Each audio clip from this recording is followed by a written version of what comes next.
Hello everyone, welcome back to our channel.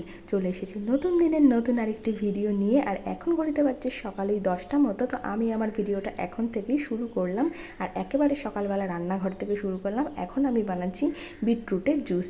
তো ফার্স্টেই আমি বিটটাকে সেদ্ধ করে নিলাম। আপনারা চাইলে এর সাথে গাজরও অ্যাড করতে পারেন। সেদ্ধ হয়ে যাওয়ার পর এটি একটি মিক্সিং জারে দিয়ে খুব সুন্দর করে পেস্ট করে নিয়েছি।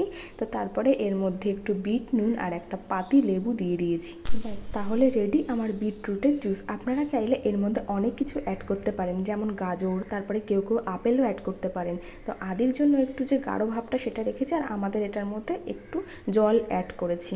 তো চলুন আদিকে খাইয়ে দিই, আর এটাও আমরা খেয়ে নিই। তারপরে আমি করব ব্রেকফাস্ট। আজকে একটু লেট হয়ে গেছে, আর আজকের ব্রেকফাস্টে আছে এইরকম পাউরুটি আর তার সাথে ঘুগনি। আসলে কি হয়েছে, ঘুগনিটা হয়েছিল তো অনেক দিন ধরে ইচ্ছে ছিল একটু পাউরুটি দিয়ে ঘুগনি খাবো, বহু যুগ আগে খেয়েছি, তাই ইচ্ছেটা আজ পূরণই করে ফেললাম। এর পেছনে না একটা হিস্ট্রি আছে, সেটা আমি বলছি। তার আগে আমাকে আজকে বেরোতে হবে একটু মাছ আনতে, আর রাস্তাতে বেরিয়েই এইরকম বৃষ্টি শুরু হয়ে গেছে। তো আমি এখানে আটকা পড়ে গেছি, একদম মাছের দোকানের সামনেই আমি দাঁড়িয়ে রয়েছি। তো জাস্ট মাছটা নেব আর একটু আদির জন্য দই নেব, নিয়ে আমি বাড়িতে চলে যাব। মাঝে মধ্যে আমাকেও একটু বেরোতে হয়, তখন আমার এই সাইকেলটা ভীষণ কাজে লাগে। আর পুরো মুষলধারে বৃষ্টি শুরু হয়েছে, যে আমি ছাতা নিয়েও যাব সেটাও পারছি না। তো চলুন, এই যে মাছ এখান থেকে নিয়ে নিয়েছি, এই কাতলা মাছটা। এটা মোটামুটি 3 দিন মতন হয়ে যাবে। পেটিগুলো আদির আর বাদবাকিগুলো আমাদের। তো বাড়িতে চলে এসেছি, আর এসে এই যে মাছের ঝোল বসিয়েও দিয়েছি। আসলে বৃষ্টিতে আটকা পড়ে গেছিলাম, তো তার জন্য একটু লেট হয়ে গেছে। এখন মোটামুটি 12টা প্রায় বাজতে চায়, তো ওকে স্নানও করিয়ে যায়নি। তো এটা বসিয়েই আমি ওকে স্নান করাবো।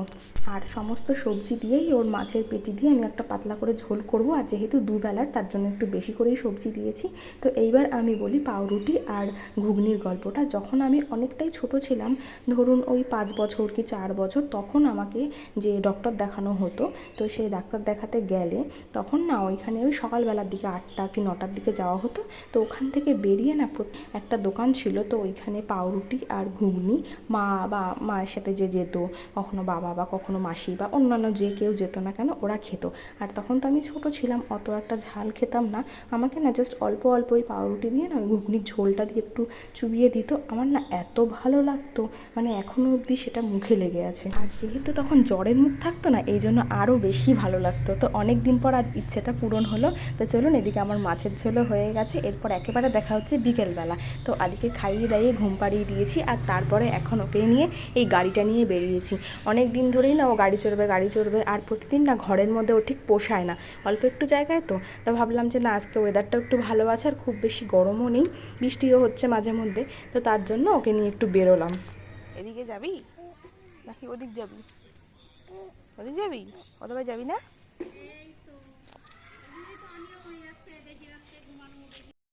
ব্যস্ত ঘোরাটোরা হয়ে গেছে, আর জাস্ট ঘুরে এই যে বাড়িতে ঢুকেই ওর পাপাকে দেখেছে খাচ্ছিল আম, আর ও বসে পড়েছে আম আর রুটি খেতে। এখন না বেশিরভাগই বিকালবেলা ও আম দিয়ে মুড়ি দিয়ে খায়, মানে মুড়িটা আর কি গুঁড়ো করা থাকে, তো সেটা দিয়ে ওকে মেখে দিই, ও খেয়ে নেয়। আর যেহেতু সিজনের ফল, তো খাক, না হলে তো খেতেও শিখবে না, তার জন্য ভাবি যে থাক। তো আজকে দেখছি রুটি দিয়ে ওরকম যেরকমভাবে বড়রা খায় আর কি, ছিঁড়ে ছিঁড়ে ও সেইভাবেই খেয়ে নিচ্ছে। তো যাই হোক, ভালোই হলো, আমারও সুবিধা হলো। ও যদি আমাদের খাবারগুলো খেতে শেখে, তাহলে আর কোথাও গেলে বা কিছুতে অসুবিধা হবে না। আস্তে আস্তে বড় হয়ে গেল ছেলেটা না। তো এই যে খাচ্ছে বসে বসে।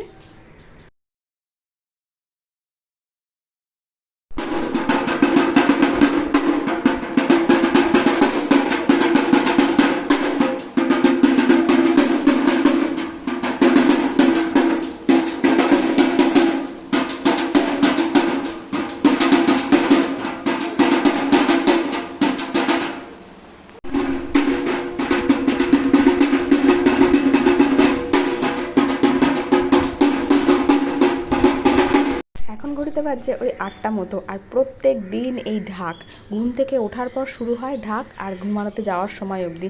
এরপর তো পাড়ার থেকে সব লোকজন অবজেকশন করবে, সেটাই বলছিলাম। আর ও নাচ দেখাচ্ছে তার সাথে, দেখুন পুরো তালে তালে পা ফেলে ফেলে নাচ করছে। আর তার সাথে সাথে ওর বাবাকেও বাজাতে বলছে, মানে ও বাজাবে, মাঝে মধ্যে আবার ও বাজাচ্ছে, এরকম করছে। রাত্রি 10:30 অবধি একদিন ঢাক বাজিয়েছে। এদিকে ভোরবেলা, মানে যখন ও ঘুম থেকে ওঠে, কোনো কোনো দিন 7টা 7:30 ওঠে, তখনও বলবে মা ঢাক, মা ঢাক কি যে এত ভালোবাসে ও ঢাক বাজাতে। আর যেহেতু কন্টিনিউ বাজায় তো ও আস্তে আস্তে হাতটাও বেশ অনেকটা ঠিক হয়ে গেছে, মানে মনে হয় কি একটা বড় কেউ বাজাচ্ছে। তো যাই হোক, এখনও বাজানোর থেকে বেশি নাচের মুডে আছে।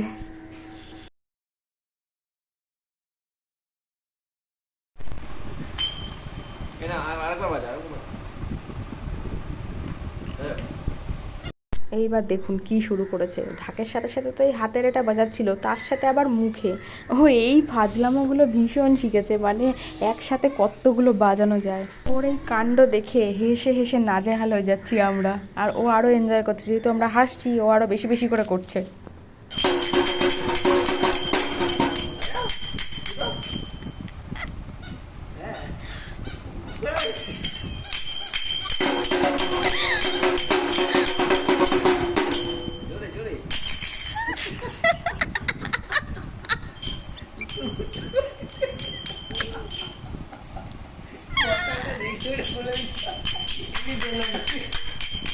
যতদিন আদি ছোট আছে ততদিন এইগুলো আমাদের চলতেই থাকবে। আর সত্যি এত আস্তে আস্তে বড় হচ্ছে, তো এত দুষ্টুমি শিখেছে, আমাদেরও এখন হাসি পেয়ে যাচ্ছে ওর এই কাণ্ড দেখে।